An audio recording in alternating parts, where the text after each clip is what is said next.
The champagne flute shattered against the concrete as Karen's face turned crimson with rage.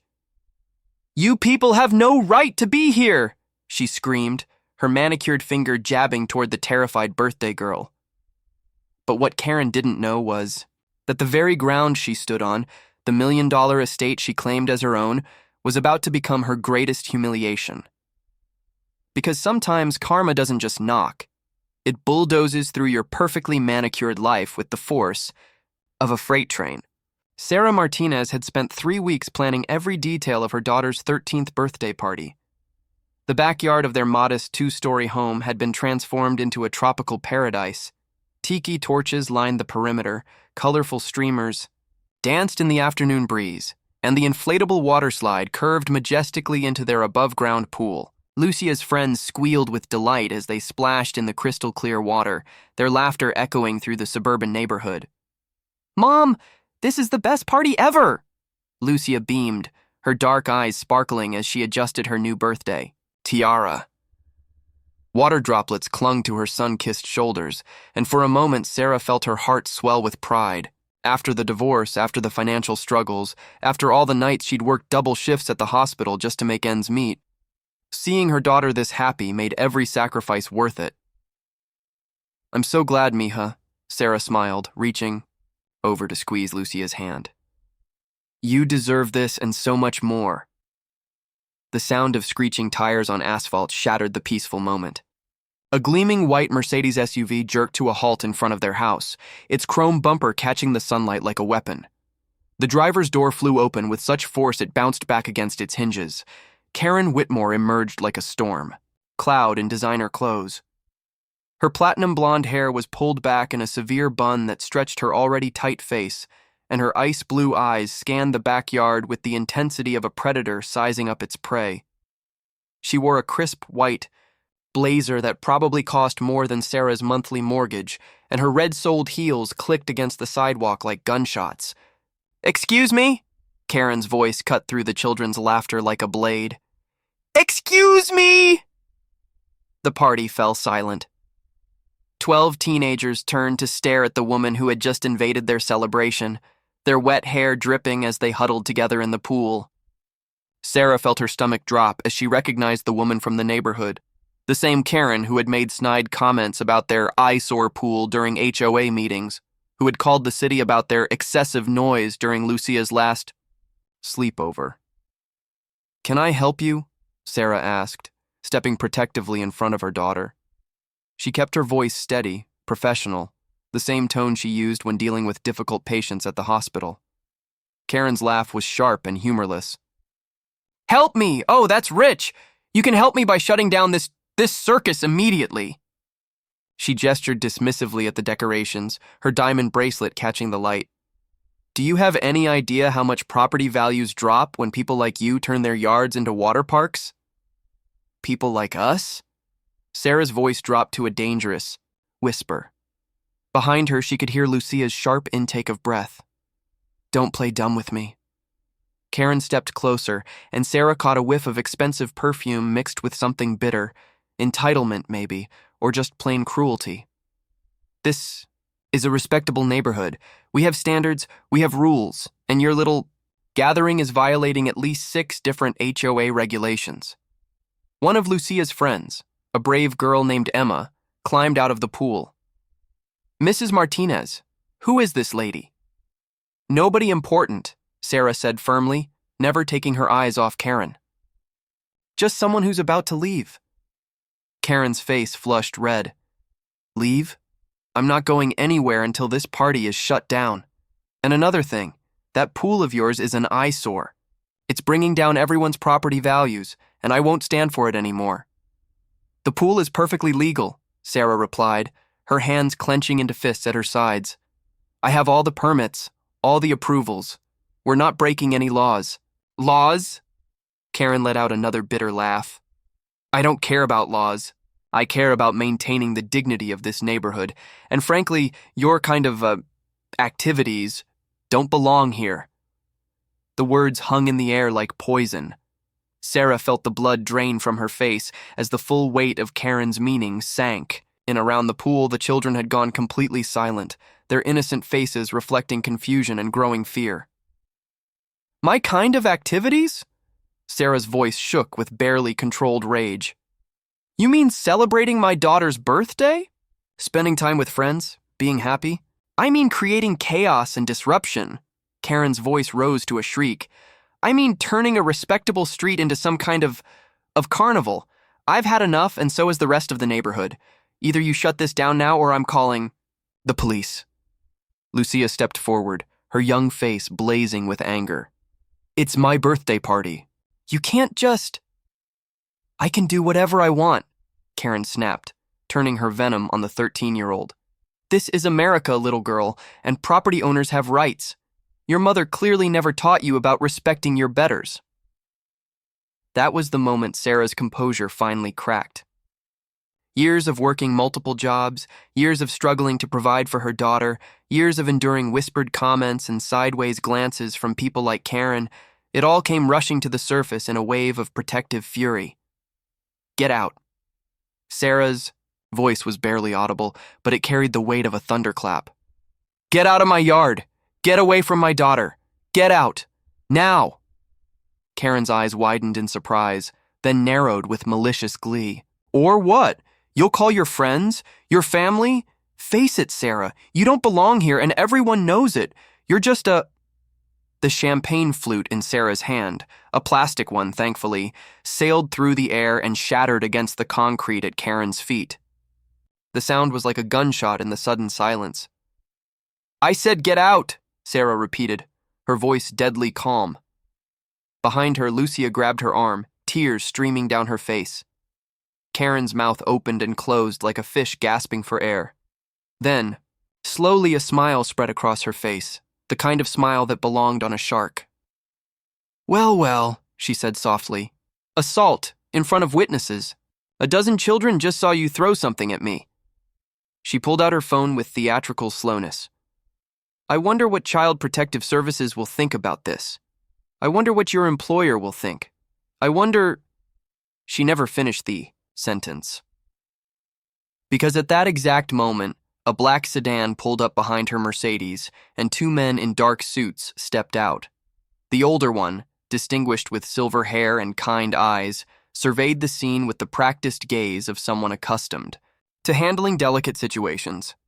Mrs. Whitmore, he called out, his voice carrying an authority that made everyone freeze. I believe we need to talk. Karen spun around, her face going pale. Mr. Rodriguez, how did you... I think, the man said, walking slowly toward them. There's been a very interesting misunderstanding here. You see, Mrs. Whitmore, you seem to be under the impression that you have some authority in this neighborhood. He paused, pulling out a thick folder from his briefcase, when in fact, as of yesterday afternoon, you have no authority here at all. The folder fell open, revealing official documents, photographs, and what looked like legal papers. Karen's face went from pale to gray as she stared at the contents. You see, Mr. Rodriguez continued, his voice growing stronger, there's something you don't know about this property. Something that's going to change everything you thought you knew about this neighborhood. And Mrs. Martinez here? He turned to smile at Sarah, who stood frozen in shock. She's about to discover that sometimes the universe has a very interesting sense of timing. Karen's phone slipped from her trembling fingers and clattered to the ground, the screen spiderwebbing on impact. In the sudden silence, the only sound was the gentle lapping of water against the pool's edge and the distant rumble of thunder on the horizon. The storm was just beginning. Mr. Rodriguez stepped forward, his polished shoes crunching on the shattered remains of Karen's phone. The sound seemed to break the spell that had frozen everyone in place. Around the pool, the children huddled together, their wide eyes darting. Between the adults like spectators at a tennis match where the stakes were life and death. Mrs. Martinez, Mr. Rodriguez said gently, extending his hand toward Sarah. My name is Antonio Rodriguez. I'm the senior partner at Rodriguez, Chen and Associates. I believe you knew my father. Sarah's breath caught in her throat. The name hit her like a physical blow, bringing with it a flood of memories she'd buried years ago. Miguel Rodriguez, but he passed away last month. Yes, Antonio nodded, his eyes soft with shared grief. And before he died, he gave me very specific instructions about this property, about you, about a promise he made to someone very important to both of us.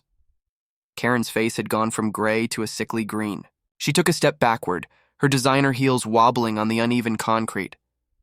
I don't understand what this has to do with anything. This woman is clearly disturbed. She threw something at me, and I want her arrested. Mrs. Whitmore, Antonio said, his voice taking on the crisp tone of a courtroom veteran. I suggest you remain quiet until you understand exactly what's happening here. He opened the folder fully, revealing a stack of documents that seemed to glow in the afternoon sunlight. You see, there's something about this neighborhood that you've never known.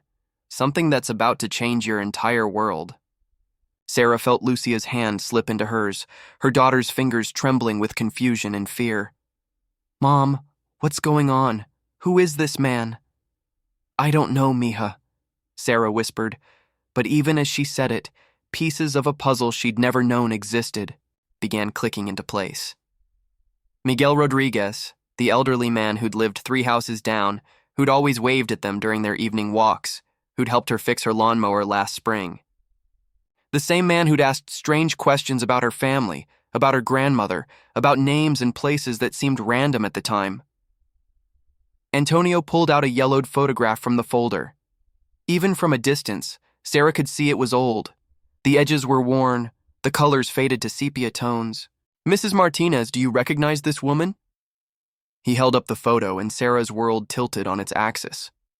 Staring back at her was her grandmother's face, decades younger but unmistakably the same proud cheekbones, the same determined set to the jaw, the same dark eyes that had watched over Sarah's childhood with fierce protection. That's my abuela, Carmen Martinez, but I don't understand. Carmen Martinez, Antonio repeated, his voice heavy with significance. Who in 1952 owned this entire block, every house, every lot, every inch of ground from Maple Street to the corner of Pine Avenue? The folder seemed to explode with documents as Antonio spread them across the nearby patio table. Deeds, property, records, surveyor's maps, legal documents stamped with official seals. The children had grown so quiet that Sarah could hear the rustle of paper over the gentle hum of the pool filter. Your grandmother, Antonio continued, was forced to sell this land in 1954 during a period of, let's call it, aggressive urban development. The buyers represented themselves as a community development corporation, but in reality, they were fronting for a group of investors who had very specific ideas about who should and shouldn't live in this neighborhood. Karen's mouth opened and closed soundlessly. Her perfect composure was cracking like ice in the spring thaw, revealing something desperate and ugly beneath.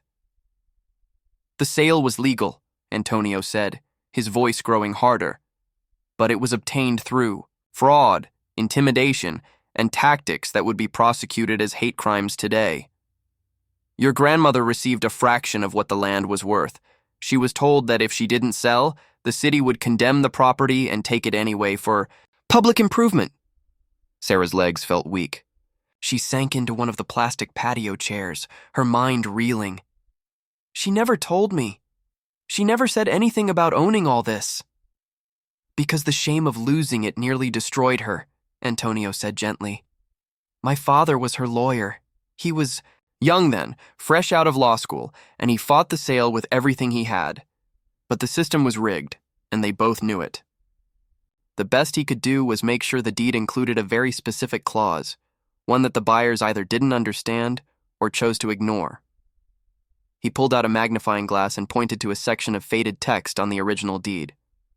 Right here, a reversion clause. If the property was ever developed in a way that excluded or discriminated against families of Hispanic heritage, or if the current owners engaged in behavior that constituted harassment based on racial or ethnic background, the land would revert to the Martinez family or their legal heirs. The words hung in the air like a verdict. Around the pool, the silence was so complete that Sarah could hear her own heartbeat thundering in her ears. That's That's impossible, Karen stammered, but her voice had lost all its earlier venom. You can't just take someone's property because of some ancient clause in a deed. That's not how property law works. Antonio smiled, and it wasn't a kind expression. Actually, Mrs. Whitmore, that's exactly how property law works, especially when we have documented evidence of systematic harassment, discrimination, and attempts to force a legal property owner to abandon their rightful home. He pulled out a tablet and swiped through what appeared to be dozens of video files. Security cameras are wonderful things, aren't they? Especially when they capture 3 years of HOA meetings where you repeatedly referred to the Martinez family as those people and not our kind of neighbors. Not to mention the 17 noise complaints you filed against them, all of which were investigated and found to be baseless. Karen's face went white. You've been spying on me? We've been documenting your behavior, Antonio corrected. Because my father suspected this day would come. He knew that eventually your hatred would push you too far and you'd trigger the reversion clause. He gestured toward the pool, where Lucia's friends were still standing in shocked silence. Harassing a 13-year-old child at her birthday party, threatening to call Child Protective Services on her mother, and making explicitly racist comments in front of witnesses? I'd say that qualifies. Sarah found her voice, though it came out as barely a whisper. What does this mean? What are you saying? Antonio turned to her, and for the first time since he'd arrived, his expression was warm. I'm saying, Mrs. Martinez, that as of this moment, you are the legal owner of every house on this block, including the one Mrs. Whitmore has been living in for the past 5 years. The world seemed to stop spinning. Karen made a sound like a wounded animal, her perfect composure finally shattering completely. No, this is impossible. I own my house. I have a mortgage, I have insurance, You have a deed that was obtained through fraud 70 years ago, Antonio said calmly, and you've just activated a clause that invalidates your claim to this property. He turned back to Sarah, pulling out a thick document bound in blue legal paper. Mrs. Martinez, I have here the deed to the entire Martinez estate, 5 acres of prime real estate, including 11 houses, currently valued at approximately $14 million. Sarah's world went black around the edges. $14 million. The entire block. Her grandmother's land, stolen, and now returned by a twist of fate and a clause buried in legal documents older than her mother. I need to sit down, she whispered. Mom? Lucia's voice seemed to come from very far away. Mom, are you okay? But Sarah wasn't okay. Nothing would ever be okay again. Because standing in her backyard, surrounded by the ruins of her daughter's birthday party, she had just discovered that the woman who had spent 3 years making her life miserable, who had just tried to destroy her child's special day, was about to lose everything. And the most terrifying part wasn't the money or the property or the power that had just fallen into her lap. It was the look of absolute terror in Karen's eyes as she realized that her perfectly ordered world had just collapsed around her, and the woman she'd been tormenting now held the deed to her home. The silence stretched on for what felt like hours but was probably only seconds. Sarah stared at the deed in her trembling hands, the official seals and signatures blurring together as her eyes filled with tears she didn't even realize she was shedding. $14 million. Her grandmother's stolen legacy, returned like a gift from beyond the grave. This can't be legal, Karen whispered, but her voice had lost all its earlier authority. She looked smaller somehow, as if the revelation had physically diminished her. There has to be some kind of statute of limitations. You can't just take people's homes because of something that happened 70 years ago. Antonio Rodriguez pulled out his phone and began scrolling through what appeared to be a lengthy document. Actually, Mrs. Whitmore, reversion clauses don't have statutes of limitations in Texas, especially when they're triggered by ongoing discriminatory behavior. He looked up, his expression professionally neutral. And I have to tell you, the evidence we've compiled is quite comprehensive. He swiped to a video file and turned the phone toward Karen. Even from several feet away, Sarah could hear her own voice tinny through the phone's speaker. Just want to give Lucia a nice birthday party. And then Karen's voice, sharp and venomous. People like you don't belong in this neighborhood. Stop, Karen said, her voice breaking. Just stop. But Antonio kept scrolling. We have audio recordings from 17 different interactions over the past 3 years. We have your complaints to the city about the Martinez family's unsuitable presence in the neighborhood. We have your attempts to get their pool declared a public nuisance. We have your petition to the HOA to implement community standards that would effectively price out any family making less than 6 figures. Each revelation hit Karen like a physical blow. She stumbled backward, her designer heels catching, on the edge of the concrete. I was trying to maintain property values. I wasn't being racist. I never said anything about race. Discrimination doesn't require using slurs, Mrs. Whitmore, Antonio said coldly. It just requires a pattern of behavior designed to make someone feel unwelcome because of who they are, and your pattern is remarkably well documented. Sarah found her voice at last, though it came out hoarse and uncertain. I don't understand. If my grandmother owned all this land, why didn't she ever tell me? Why did she let me struggle to buy this house if she could have just given it to me? Antonio's expression softened. Because she didn't know about the reversion clause. My father never told her. He was young, and he made a tactical decision to keep it secret, hoping that someday the opportunity would arise to reclaim what was stolen. But decades passed, and the original buyers developed the land and sold it to innocent third parties. My father couldn't bring himself to destroy the lives of people who had done nothing wrong. He gestured toward Karen with obvious distaste.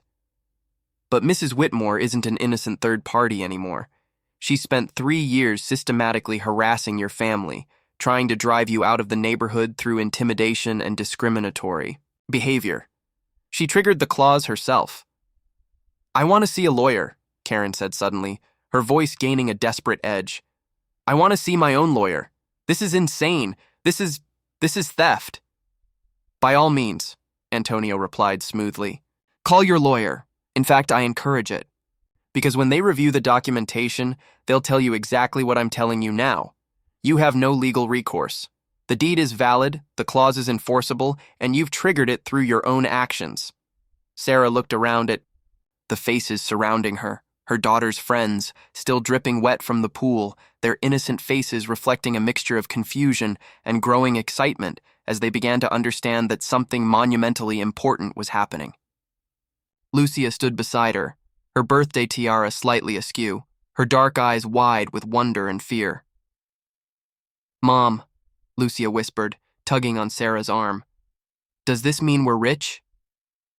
The question hung in the air like a challenge. Sarah looked down at the deed again, at the list of properties that now legally belonged to her. 11 houses, $14 million.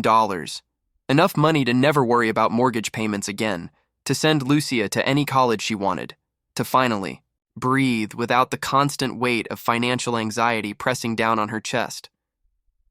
But when she looked up, she saw Karen's face, and something inside her chest twisted with an emotion she couldn't quite name. It wasn't pity. Karen had brought this on herself through years of cruelty and harassment. It wasn't guilt. Sarah had done nothing wrong, had simply tried to live her life and raise her daughter in peace. It was something else, something that felt like the weight of justice, but also like the terrible responsibility that came with having the power to destroy someone's life.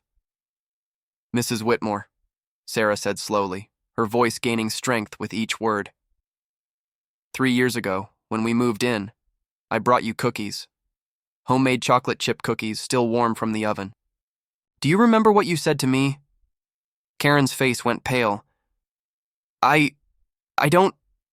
You said, I don't eat food prepared by people I don't know. Then you threw them in the trash.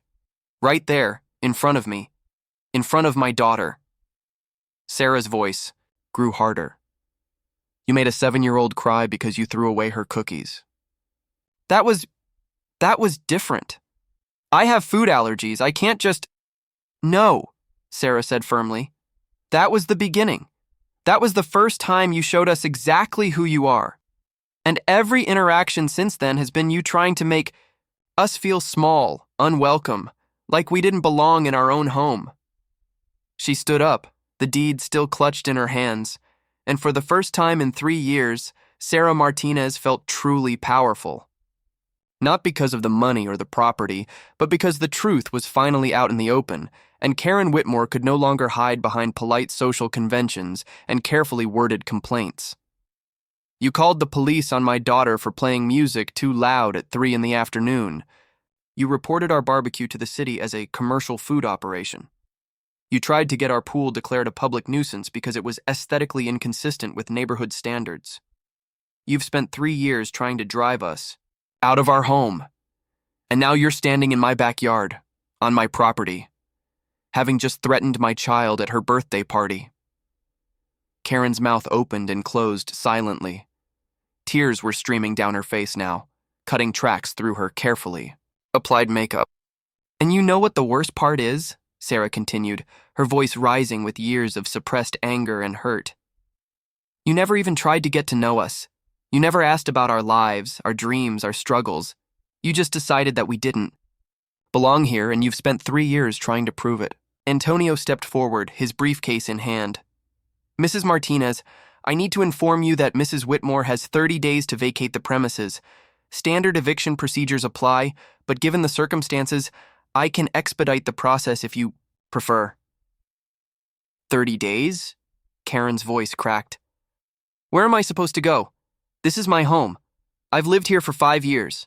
I have a life here, a job, friends. The same friends who helped you try to drive us out? Sarah asked quietly. The same job where you complained about having to work with certain types of people? The same life you built on trying to make other people feel unwelcome?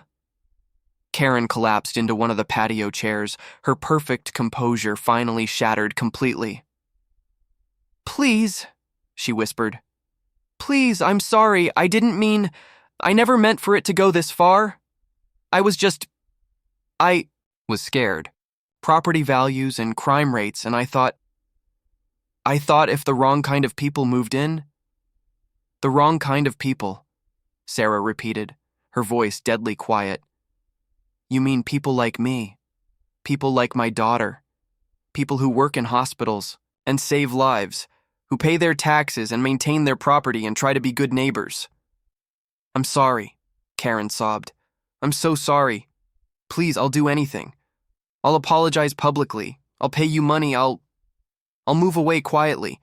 Just, please don't take my house. Sarah looked down at the broken woman in her patio chair, and for a moment, she felt the weight of absolute power.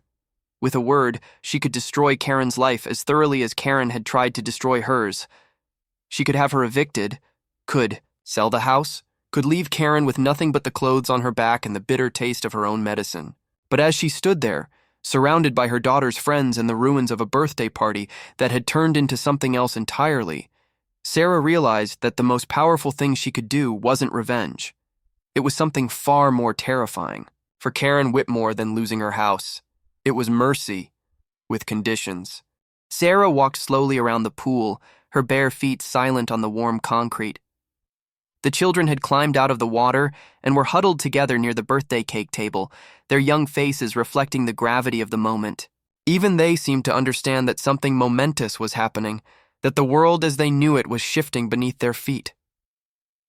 Lucia followed her mother with her eyes, the birthday tiara catching the late afternoon sunlight. Mom? She whispered. What are you going to do? Sarah stopped in front of Karen, who was still collapsed in the patio chair, her designer clothes wrinkled and her perfect makeup streaked with tears. For 3 years, this woman had been the monster in Sarah's nightmares, the voice of doubt that whispered she didn't belong, the constant reminder that no matter how hard she worked or how much she sacrificed, some people would always see her as less than. Now Karen looked small, broken, human. Antonio, Sarah said quietly, not taking her eyes off Karen. What are my legal options here? The lawyer straightened, consulting his tablet. Given the circumstances, you have several choices. You can proceed with immediate eviction proceedings for all affected properties. You can sell the houses to recover lost value and emotional damages. You can pursue additional legal action for harassment and discrimination. Or, he paused, studying Sarah's face, you can negotiate alternative arrangements. Alternative arrangements? Karen looked up with desperate hope. Sarah knelt down so she was at eye level with the woman who had tormented her family. Karen, I want you to look at my daughter. Really look at her. Karen's gaze reluctantly shifted to Lucia, who stood tall despite her obvious nervousness. The 13-year-old's chin was raised with the same proud determination that had carried her grandmother through decades of struggle. She's beautiful, Sarah continued, her voice soft but firm. She's smart. She gets straight A's, volunteers at the animal shelter, and dreams of becoming a veterinarian. She speaks 3 languages and plays violin. She's never been in trouble at school, never caused problems in the neighborhood, never done anything. But try to be a good kid in a world that sometimes treats her like she's already guilty of something. Karen's face crumpled. I know. I see that now. No, you don't see it, Sarah said sharply. You see it now because you're scared. You see it now because your life is falling apart and you need something from me. But for 3 years, when you looked at her, all you saw was a threat to your property values. She stood up, dusting off her knees. You want to keep your house? You want to stay in this neighborhood? Fine. But you're going to earn that privilege. Antonio raised an eyebrow. Mrs. Martinez, I should advise you that... I know what you're going to say, Sarah interrupted. That I don't owe her anything. That she brought this on herself. That I have every right to throw her out on the street. She looked around at the faces watching her. Her daughter, the party guests, the lawyer, the neighbors who had begun to gather at the sound of raised voices. But that's not who I am. That's not who my grandmother raised me to be. She walked back to the patio table and picked up the deed, feeling the weight of 70 years of injustice in her hands. Karen, you're going to keep your house, but you're going to pay rent, market rate rent, to be determined by an independent appraiser every month for as long as you live there. Karen's face showed a mixture of relief and confusion. Yes, of course. Thank you, I'm not finished. Sarah's voice cut through Karen's gratitude like a blade. The rent money goes into a trust fund for Lucia's college education, every penny of it, and there are other conditions. She began counting, on her fingers. First, you're going to write a formal letter of apology to my daughter, not to me, to her, for 3 years of making her feel unwelcome in her own neighborhood. You're going to deliver it personally, and you're going to mean every word. Karen nodded frantically. Yes, absolutely. I can do that. Second, you're going to volunteer 20 hours a month at the community center downtown, the one that serves primarily Hispanic families. You're going to help with English classes, citizenship, preparation, and job placement services. For 5 years. The color drained from Karen's face. I don't speak Spanish. Then you'll learn, Sarah said coldly. The same way my grandmother learned English when she came to this country with nothing but hope and determination. The same way millions of people learn new languages every day because they have to, not because they want to. Antonio was taking notes furiously, his legal mind already working through the implications. These conditions would need to be written into a formal lease agreement. Third, Sarah continued, you're going to attend sensitivity training. Real training. Not some online course you can sleep through. Face-to-face sessions with a certified counselor who specializes in unconscious bias and cultural competency. For a full year. Karen's mouth opened as if to protest, then closed again. The fight had gone out of her completely. And finally, Sarah said, her voice growing stronger with each word, you're going to help me organize a neighborhood welcome committee. Every time a new family moves in, no matter where they're from, no matter what they look like, no matter how much money they have, you're going to be there with cookies and a smile and an offer to help them settle in. The irony wasn't lost on anyone present. Karen, who had thrown away Sarah's welcoming cookies 3 years ago, would now be the one delivering them to others. If you violate any of these conditions, Sarah continued, if you miss payments, if you skip volunteer hours, if you show even a hint of the behavior that got you into this situation, then you're out. No second chances, no appeals, no mercy. Do you understand? Karen nodded, tears flowing freely down her face. I understand. I deserve this. I deserve worse than this. You're right, Sarah agreed. You do deserve worse.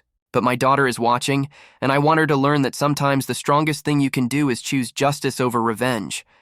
Sometimes the best way to fight hatred is with accountability, not destruction.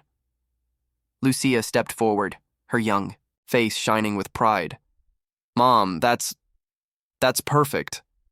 Sarah felt a hand on her shoulder and turned to see Antonio smiling at her with genuine admiration. Mrs. Martinez, in 30 years of practicing law, I've never seen anything quite like this. Your grandmother would be proud. She taught me that our actions define us, Sarah said simply. Karen's actions defined her as someone who spreads fear and division. My actions are going to define me as someone who believes people can change if they're willing to do the work. She turned back to Karen, who was still sobbing in the patio chair. Get up, Karen. Stop crying and get up. Karen looked up through her tears, confused. You have a choice to make, Sarah said firmly.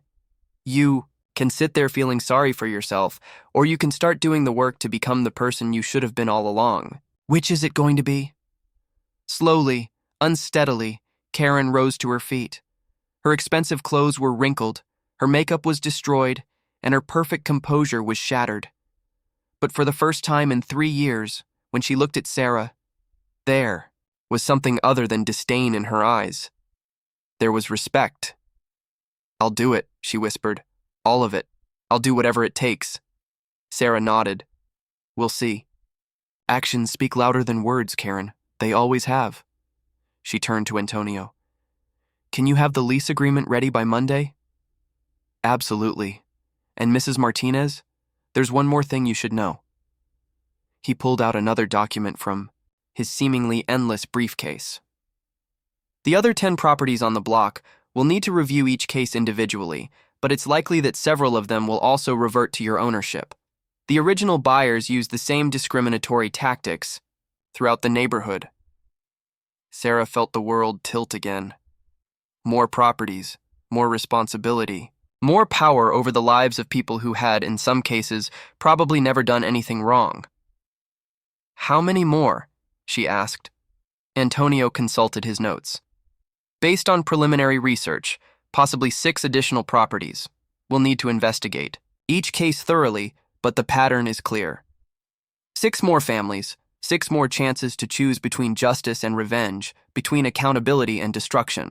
Sarah looked around at her daughter's birthday party, the decorations still hanging cheerfully from the trees, the cake still waiting to be cut, the children still watching in amazement as their friend's mother became the most powerful person in the neighborhood. Well, she said finally, a small smile playing at the corners of her mouth, I guess we'd better finish this party. Lucia's cake isn't going to cut itself. But even as she spoke, Sarah knew that the real party was just beginning. Because in a neighborhood where power had been used to exclude and intimidate, she was about to show everyone what it looked like when power was used to heal. The birthday cake had 13 candles and a plastic princess figurine that Lucia had insisted on keeping from her 7th birthday party. As Sarah lit the candles with slightly trembling hands, she could feel the weight of a dozen pairs of eyes watching her every movement. The children had gathered around the table again, but their earlier exuberance had been replaced by something more complex. A mixture of excitement, confusion, and the dawning awareness that their friend's mother had just become someone very important. Make a wish, Mika, Sarah said softly, holding the lighter steady as the last candle caught flame. Lucia closed her eyes, her face serene in the golden light. When she opened them again, she looked directly at her mother. I wished for fairness, she said simply, then blew out all 13 candles in one breath. The small crowd applauded, but the sound felt different somehow, more reverent than celebratory. Karen still stood near the edge of the patio, her designer, clothes wrinkled and her face streaked with dried tears. She clapped mechanically, as if her body was operating on autopilot while her mind tried to process the magnitude of what had just happened. Mrs. Martinez? One of Lucia's friends, a girl named Sophia, raised her hand tentatively. Are you really going to own all the houses on our street? Before Sarah could answer, the sound of car doors slamming echoed from the front yard. Antonio looked up from his tablet with a grim expression. The neighbors have arrived. Sarah felt her stomach drop. In the drama of the last hour, she hadn't considered how the rest of the neighborhood would react to the news. These people had been Karen's allies, the ones who had nodded along during HOA meetings when she complained about declining standards and inappropriate activities. The first person through the back gate was Margaret Chen, a stern-faced woman in her 60s who lived directly across the street. She was followed by Bob and Linda Pearson from 2 houses down, and behind them came 3 more couples that Sarah recognized but had never really spoken to, the invisible neighbors who had watched from their windows while Karen waged her campaign of harassment. "What's going on here?" Margaret demanded, her sharp eyes taking in the scene, the legal documents spread across the patio table, Karen's tear-stained face, Antonio's official briefcase, and Sarah standing protectively near her daughter. "We heard shouting, and then someone said something about property ownership changing hands." Antonio stepped forward, his lawyer's instincts kicking in. "Mrs. Chen, I'm Antonio Rodriguez from Rodriguez, Chen and Associates. Are you by any chance related to David Chen, the real estate attorney?" Margaret's expression softened slightly. "He's my son. Why?" "Then you'll understand the legal complexities of what's happening here." Antonio gestured toward the documents. "Mrs. Martinez has just come into ownership of several properties in this neighborhood through a reversion clause in the original 1954 deed. The transfer is completely legal and binding." Bob Pearson, a red-faced man with thinning hair, pushed forward aggressively. "That's impossible. You can't just take people's houses because of some old paperwork. This is America, for God's sake."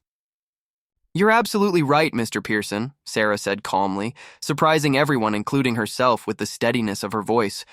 "This is America. And in America, when people purchase property through fraud and discrimination, and then spend years harassing legal residents, there are consequences." She picked up one of the documents from the table, a thick folder labeled Pearson Property Investigation. Bob's face went pale as he recognized his own name on the cover. "Your house, Mr. Pearson, was purchased in 1967 from the Riverside Development Corporation, the same company that fraudulently acquired my grandmother's land in 1954. Sarah opened the folder, revealing surveillance photos, legal documents, and what appeared to be audio transcripts. "And according to these records, you've been quite vocal in your support of Mrs. Whitmore's efforts to drive my family out of the neighborhood." Linda Pearson grabbed her husband's arm. "Bob, what is she talking about? What efforts?" Sarah pulled out a transcript and began reading in a clear, steady voice. "Those people are lowering property values just by being here. Someone needs to make them understand they don't belong." "That's your husband speaking at the HOA meeting on March 15th, Mrs. Pearson. There are 17 more quotes just like it." The silence that followed was deafening. Around the pool, Lucia's friends watched with wide eyes as the adult world revealed its ugly underbelly in real time. Margaret Chen stepped forward, her lawyer's daughter instincts clearly kicking in. "Mrs. Martinez, what exactly do you intend to do with this information?" Sarah looked around at the faces surrounding her, some hostile, some fearful, some simply confused.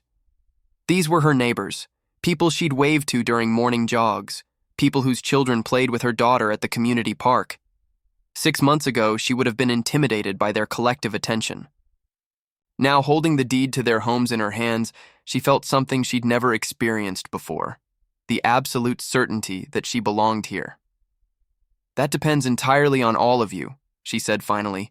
"I could evict everyone who participated in the harassment campaign. I could sell your houses to developers and turn this entire block into condominiums. I could make your lives as miserable as you've tried to make mine." Bob Pearson's face was now completely white. You can't do that," We have rights. We have families. The same families you were worried about when you tried to drive mine away? Sarah asked quietly. The same rights you thought my daughter didn't deserve when you supported efforts to force us out? She walked slowly around the group, making eye contact with each person. Here's what's going to happen. Every family on this block who participated in the harassment campaign, and yes, I have documentation of exactly who that includes, is going to have a choice. You can leave voluntarily with reasonable relocation assistance, or you can stay and abide by the same conditions I've offered. Mrs. Whitmore. What conditions? Linda Pearson whispered. Sarah outlined the requirements again, the community service, the sensitivity training, the formal apologies, the commitment to welcoming new neighbors regardless of their background. With each condition, she watched the faces around her change. Anger giving way to fear giving way to resignation, and in some cases, resignation giving way to something that might have been shame. Furthermore, Sarah continued, this neighborhood is going to become a model of inclusion and community support. I'm establishing a community fund, funded by the rental payments from affected properties, that will provide assistance to any family facing financial hardship, discrimination, or cultural barriers. We're going to have cultural celebration events, language exchange programs, and community service projects. Margaret Chen nodded slowly. Your grandmother would be proud. You knew my grandmother? Sarah asked, surprised. I knew of her, Margaret replied. My son did the research when we bought our house 15 years ago. He found the original fraud documentation and told me what had been done to the Martinez family. I always wondered what happened to their descendants. She looked around at her neighbors with obvious disgust. I'm ashamed to say I stayed silent when I should have spoken up for your family. I watched the harassment happen and did nothing to stop it. Mrs. Chen, Sarah said gently, you never participated in the harassment. Your property isn't affected by the reversion clause. But if you'd like to participate in the community programs voluntarily, you'd be welcome. I would be honored to, Margaret replied firmly. One by one, the other neighbors began to nod their agreement to Sarah's conditions. Some did it reluctantly, clearly motivated more by fear than genuine remorse. Others seemed relieved to finally have a path forward that didn't involve admitting 3 years of shameful behavior, but Bob Pearson remained defiant. This is extortion, he snarled.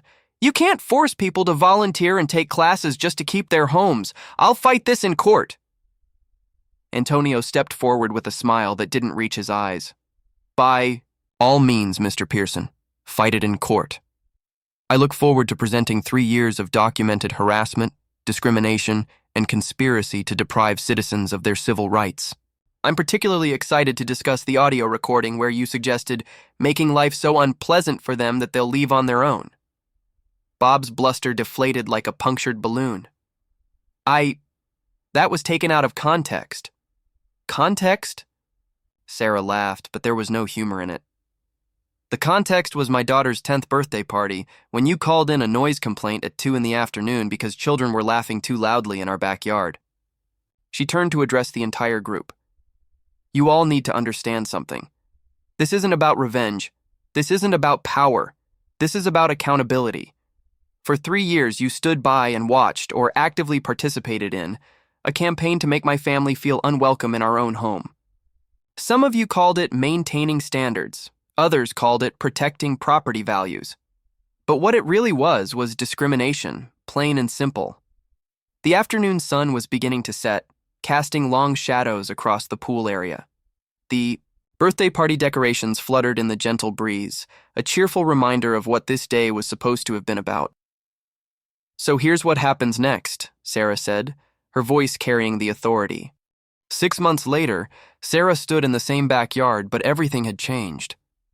The pool that Karen had once called an eyesore now sparkled in the morning sunlight, surrounded by new landscaping that had been installed by volunteer crews from the community center. Where there had once been a simple chain-link fence, there was now a beautiful garden wall with a gate that bore a bronze plaque reading Martinez Community Center, where everyone belongs. The transformation hadn't been easy. 3 of the affected Families had chosen to relocate rather than comply with the conditions, taking Sarah's generous relocation packages and leaving without fanfare. Bob Pearson had been among them, moving to a gated community 40 miles away where Sarah suspected he could continue his patterns of exclusion without consequences. But the others had stayed. And slowly, sometimes grudgingly, they had begun to change.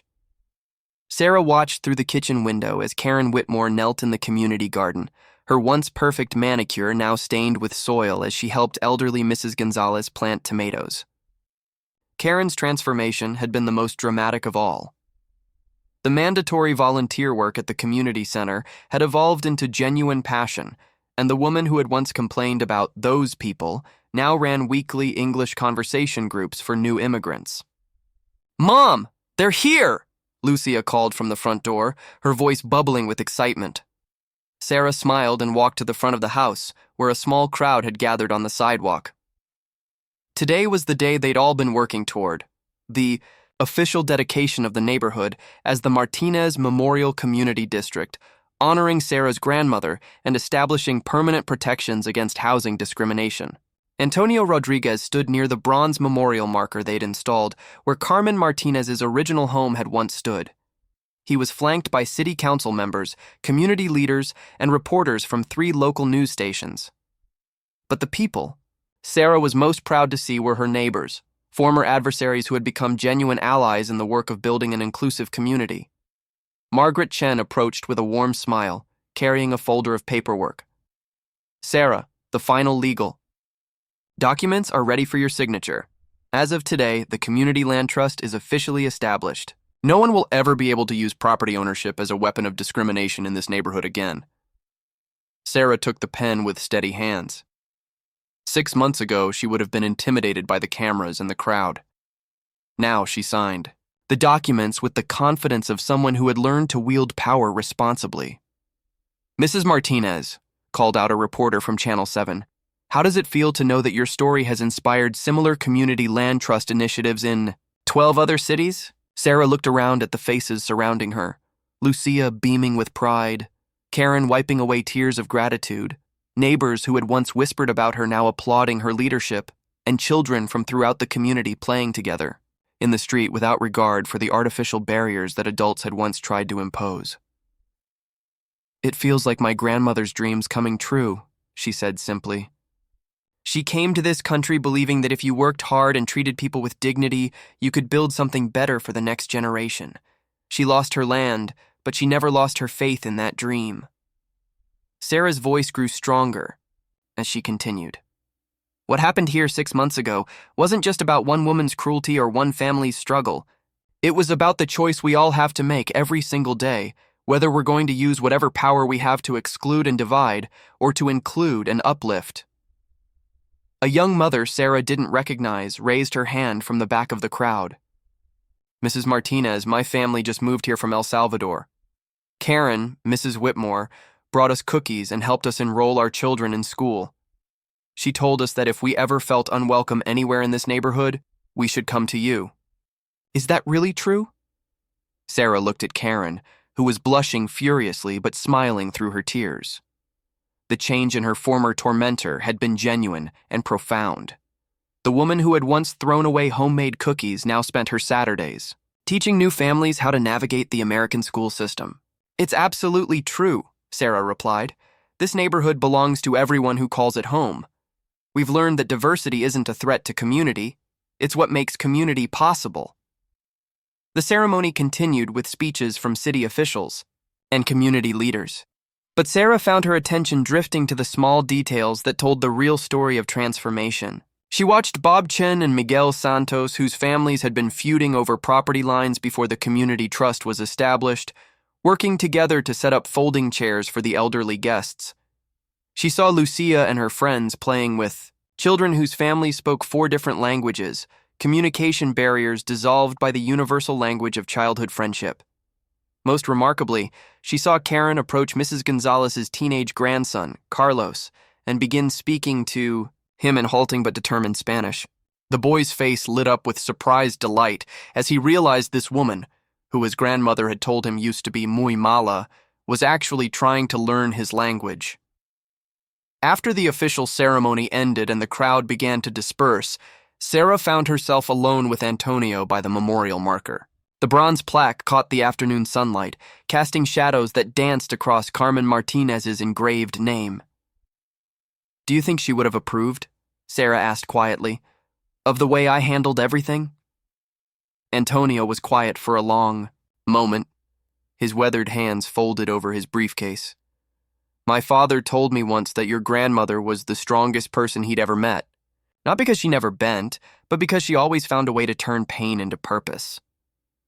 He gestured toward the bustling community around them, children playing in the street, neighbors working together in the gardens, families from a dozen, different countries sharing food and stories on front porches. "I think she would have been amazed by what you've built here. Not just the legal protections or the community programs, but the transformation of hearts and minds. You didn't just reclaim stolen land, Sarah. You reclaimed the soul of this neighborhood." As if summoned by their conversation, Lucia appeared. At Sarah's side, her birthday tiara from 6 months ago, now retired in favor of a community youth leader button that she wore with obvious pride. "Mom, Mrs. Chen wants to know if we can use our pool for the end-of-summer block party. She says it would be the perfect centerpiece for the celebration." Sarah laughed, remembering Karen's old complaints about their eyesore pool. "Tell her. Absolutely. And Lucia, let's make sure we invite everyone. I mean everyone. Even the new families who just moved in last week?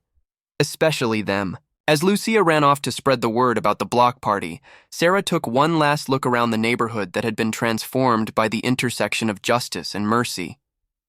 The houses looked the same from the outside, but everything else had changed. Yard signs in multiple languages welcomed visitors.